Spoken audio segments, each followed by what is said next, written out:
Marksman is not there. No built-in dash mechanics make it good. So we'll talk about that a little bit later. As Killer again is very close to death here against Dilar. And Oh My Venus again. Oh My Venus really rocking that Farsa once more. This time around, no Hellcurt to mess it up too much. Again, calling it back and then pushing a lot of poke is again a good specialty of Spopple and Koopa. Let's see if they can keep that up for later on. Oh, alright. So Dexter right here really harassing Oh My Venus and forces the flicker to safety. But again, Blazing Duet is going to be used. Edward is in a bit of a pinch and the first blood will be on the hands of Uranus. So far, so good. This is how you utilize, more members in your turf. And Onic really took advantage of that, abused the manpower that they have here onto the top side. Meanwhile, we see that Blacklist is a bit of dispersed, but that's okay because it kind of gives them a way to scale. But you have to take into consideration as well, Rockhart, that as you see members of let me just cut myself back there. That was a close call. Riddler almost getting Iyaku, but again, this also leaves another leeway for that manpower to get another pick off. That was a little funny on the end there with Iyaku using the unstoppable force onto Koopa right there. But for the meantime, it will be another one going for Venus this time around. Blacklist and Nash not going to find the target. Looks like they will be the ones found here by Fuzaken this time. With Iyaku going for the chase as well. No one going to be caught in this instance, but again, they are being pushed back consistently here by Blacklist and Onic PH with now a huge amount of control over the red jungle. Oh, look at that! And finally, the Blazing Duet will be caught in the corner. Oh man, that's some awesome Grok plays. Absolutely, awesome Grok plays here for Fuzaken. This is a more comfortable hero, as we would say, for Fuzaken here. A big difference from the very squishy Kaj that we saw earlier. Now a turtle going to be going down, and another team fight going to be erupting here on the blue.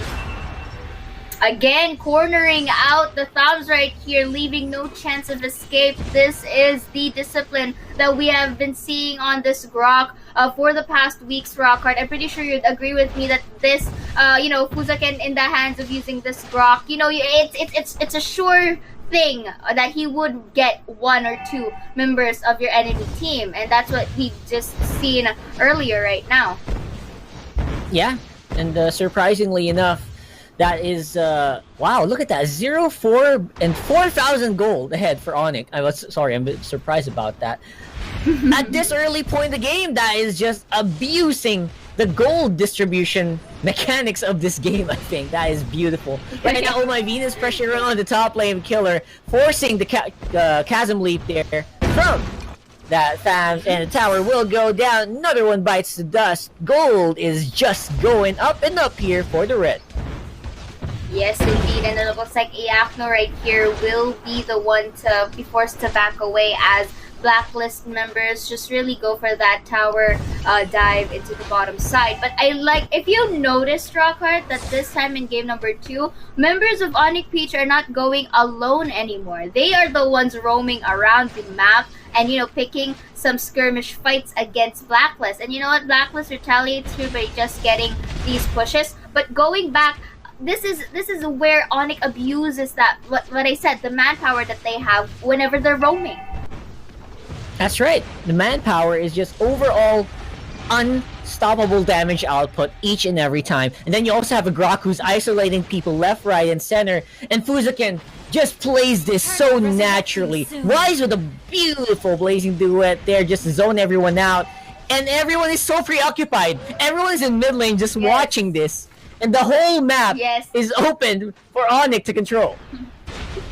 Indeed, and look at that. Speaking of control, Jawhead there just taking the turtle and the Claude stealing all the resources on the Blacklist turf.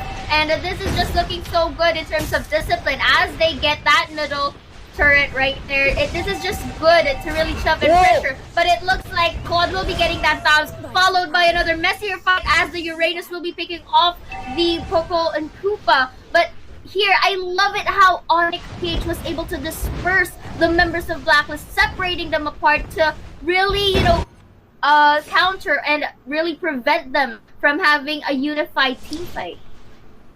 Yeah, I mean, everyone is just scrambling for gold here, I think, and scrambling not to Yeah. go down easily. And as I said in the beginning of the game, a reason why I don't like Popol and Koopa, he cannot go out of the map and get that gold because it's not safe at all. You have D-Lar on the arenas, you have a Grok hunting you down, you don't have a dash mechanic. What do you do when you get pinned up? Just hope that you're sturdy enough to survive, and that's not gonna be enough. Like right now, Fuzuken, Yes. he was just standing there. That was so funny to watch. Yes, like what I mentioned, this is the double-edged sword when choosing, one of the recent heroes, especially in our regular season. Yeah, sure, it has a lot of good stuff on its kit, but if it doesn't really compensate well with the overall team draft, it's something that it's showing, and we are seeing that Popol and Koopa is not really used at a maximum efficiency because this is what Onic PH is abusing right now. The map control is really important, and Fuzuken, you're just being so aggressive, shoving the members of Blacklist. And speaking of damage, look at that Farsa again from Oh My Venus. Yeah, this is more like Oh My Venus, right? Not like the farce earlier that was super uncharacteristic from that queen. So right now, D-Lar walking inside the map a little bit. I don't know what this is for. I guess they're just super confident with her. Yeah. That was really funny. D-Lar there again, putting a little spice into that invade while everyone was so busy with the turtle. Will be taken up by Claude. Yes, they really barricaded Claude. And, the members of Onic PH barricaded the members of Blacklist to really stay in their turf while this Claude just gets all the space that he has. This is like a revenge time, this game too. It's like saying, okay, Wise wasn't able to get the space. Now I will be getting the space for myself this game too. So it's nice how things are turning out for Onic PH. But again, going back, this is not yet. Blacklist International can still do this if and only if one, they manage to get one of the squish targets, and two, Riddler at maximum efficiency. Yeah, I mean, I would give you a few points. There are a few points that you can have a pretty good argument that Blacklist could come back into this game, especially since a lot of the heroes here are quite late game. You need a late game's amount of time to get Edward good on the Sicilian. Same with Killer and to Aqua. If they can prolong that, if they can defend these towers, that might be the key here, because they can stretch this to 20 minutes and maybe we can equalize from there. Question is that going to be a possibility? Will Onic prolong this team fight or this game, and will the team fight happen soon? And just looking at this, the limited resources from Blacklist, we will get to see the effect of this shortly, because look at the damage that the Farsa is inflicting on Edward, and looking here, looks like there will be a pickoff by the Uranus right there, utilizing that tower dive potential from Onic PH. And now look at this, it's really in a sticky situation, but CR was able to get out. Blazing Duet to counter out all of the low HP members of Blacklist International. Now was a timely entrance.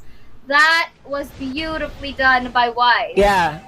Onic looked like they were a magician. 1 minute they have a Uranus, the next second they have a huge Claude with the Blazing Duet right in their faces. They were not prepared for that. Bottom lane will go down here as Onic PH are barreling, getting a kill on the flip side, and a really swaggy play coming here from the Claude. Indeed, and swaggy indeed as they smoothly transition from the turret to another and just pinning down the members of Blacklist International. I say Black International, what? And then Blazing Duet right here once again, completely wiping out the 1,000. This is not all. It looks like every bit of all the knockouts are being used to maximum potential as Claude with the Blazing Duet, Farsa with all of her skill sets, and that again is